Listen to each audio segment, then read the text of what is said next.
Thank you so much, Renisha. It's also a privilege for me to be part of this webinar, and I would like to extend all the wishes from UNDP Yemen country colleagues. Um, the story that I would like to talk about is a microgrid station that has been set up in Yemen, and Yemen, as you know, that is a very conflict affected country where it has a multiple issues and problems, and how we managed to implement this solar based intervention. I would like to narrate that story. Can we go to the next slide? Before going into the solar initiative, I would also like to give you the overall picture of Yemen, where we operate in, and how the environment looks like. I think when you look at the statistics, and I think they do tell you that it's not a very easy terrain to work in Yemen. And currently, with the arrival of COVID, Yemen is facing a double disaster. In terms of like where you don't have an where you have embargo, where it is very difficult to do import of any medical or any other material unless there is a special waiver for that. So it's a very difficult country to work, and giving that understanding that there is a continuous the crisis has continuously unfolded from the first phase of the humanitarian to now has become a complete protracted crisis, and the front line are still active. Can we go to the next slide? So as you see that it is a humanitarian crisis, but also now it has become a development crisis.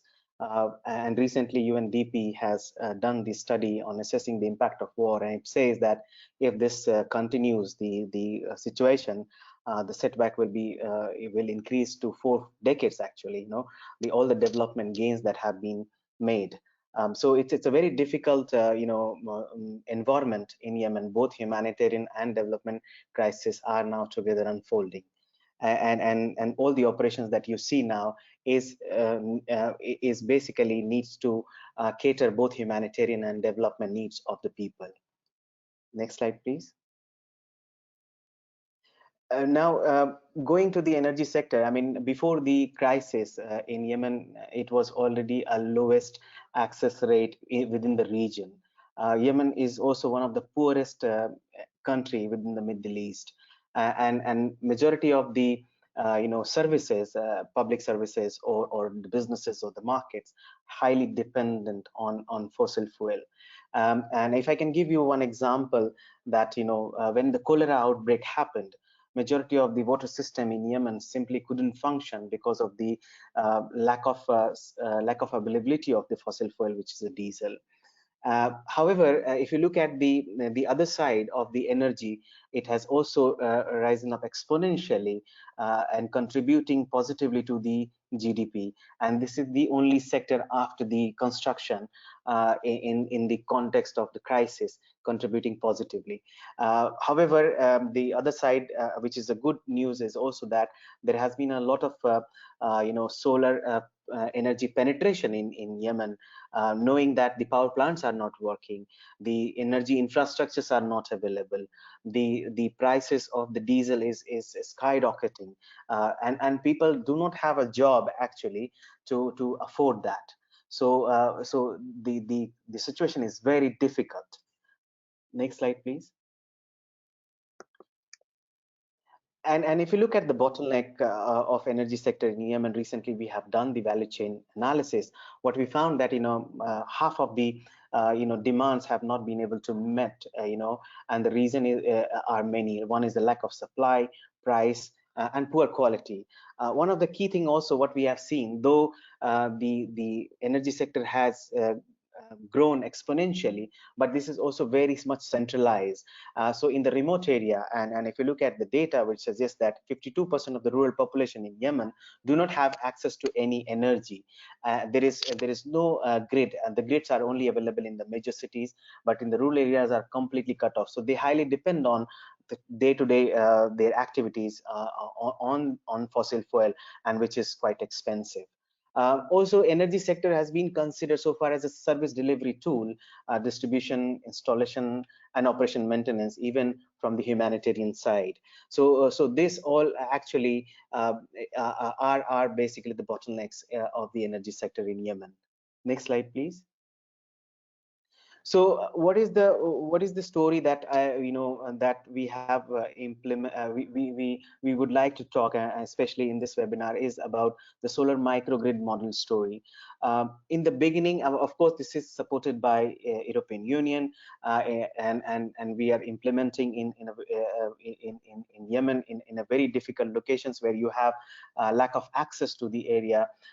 This is one of the hard to reach area where we are implementing, where you don't find the local markets very vibrant, and access to the market is also very difficult. So in the beginning, what we thought that instead of making it as a charity model or project supported model, why not to think about a business model? And that's why we just thought about we thought about to create that business model, so that even after the exit of the project, the model can continue. Next slide, please. At the same time, we also thought to have a community engagement approach in this business model, because as you know that in conflict context, the conflict sensitivity is such that it's very difficult to establish any such model where you have plenty of power holders and you need to negotiate, you need to work. So that's why you need to have the community engagement approach in order to kind of reach out to the power holders, where you need land, where you need the access to the market. And the best thing was that Yemen, after the crisis, there was a positive impact on the gender division of labor, where women are now being allowed to engage in economic activities, where most of the men are basically participating in political activities and in war. So that is where we also try to look at it, that how this can be community level. It will have a community acceptance through this model. And what we found is that group of women educated, they were managed to able to overcome some of the social and cultural barriers in order to promote this business model. Next slide, please. One of the things that I was talking about as a bottleneck is that if you look at the solar energy, it's quite centralized, and so as the services. So if you would like to have an operation maintenance, you need to get the service from the capital, which is very difficult. In some cases, they are not able to come because of the conflict context. They are expensive, all of it. So what we started thinking of that, why not to have a extension worker like agriculture, like livestock, and then you can have a solar energy extension workers, and that's why we are calling them a barefoot engineers. Obviously, there are technicians who and the institutes who provided, with the support of ILO, we provided the operation maintenance training, that how you can still do the operation maintenance while having a basic training of the solar system. Next slide, please.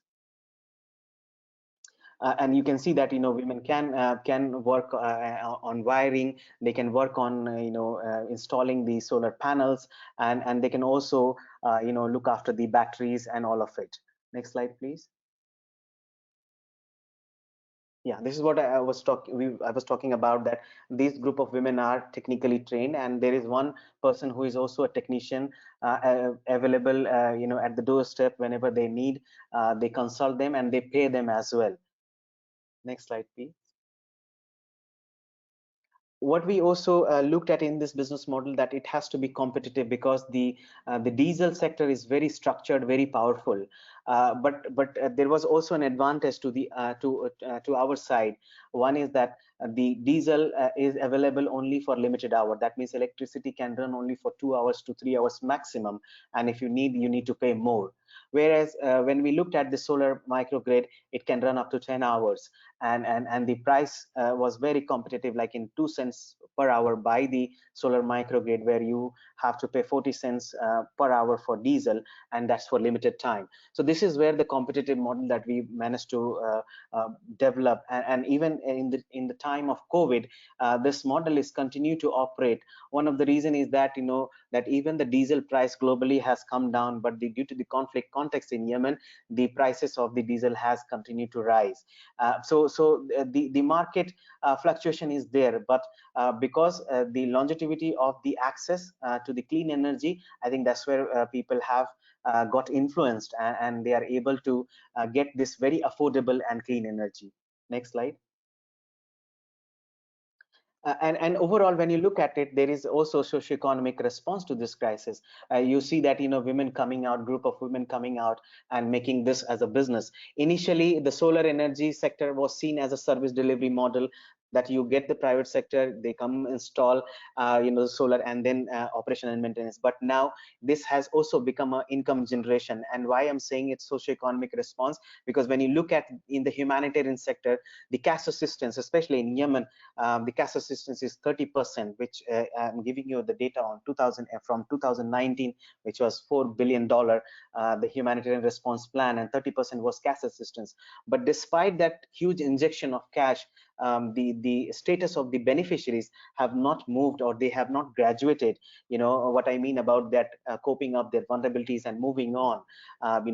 One of the key reason is that they continue to become more vulnerable because the cash assistance does not provide them a sustainable income generation opportunities, which the solar is. Second, why group of women are finding this very exciting opportunity, because it is very decent and dignified job, where you will find that in cash for work, in humanitarian setting, it's very hard to get engaged to the women because of the design of the civil work. The design of the cash for work approach does not favor them much more what they would like to do and they wish to do. So this is the kind of response what we see.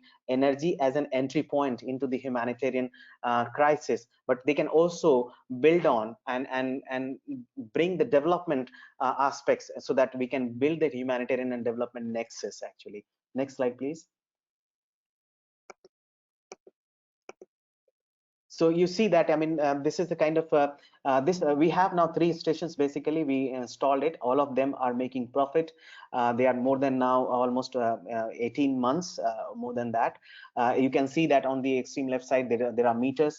So the billing, the tariff system has been developed. It's a prepaid model that for first 10 days you have to pay for that.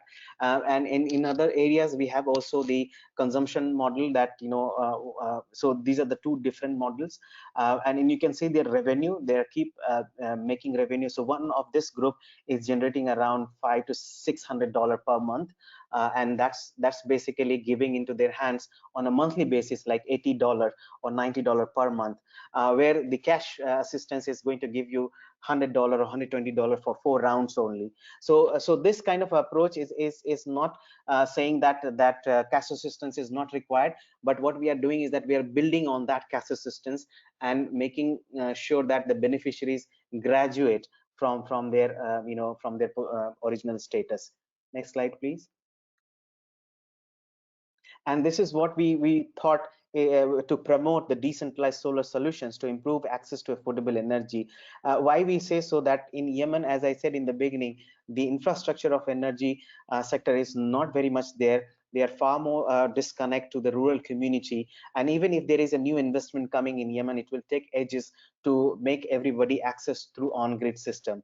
And therefore, these local solutions will definitely thrive. And we are even planning from 3 to 100 microgrids, and diversifying this, not only just to suit the residential and commercial, but also going to the public services, where hospitals and schools do not have the same issues of lack of access to energy. Many of the hospitals during the time of cholera were not being treated just because that they did not have access to the electricity. So this is where we are looking that side.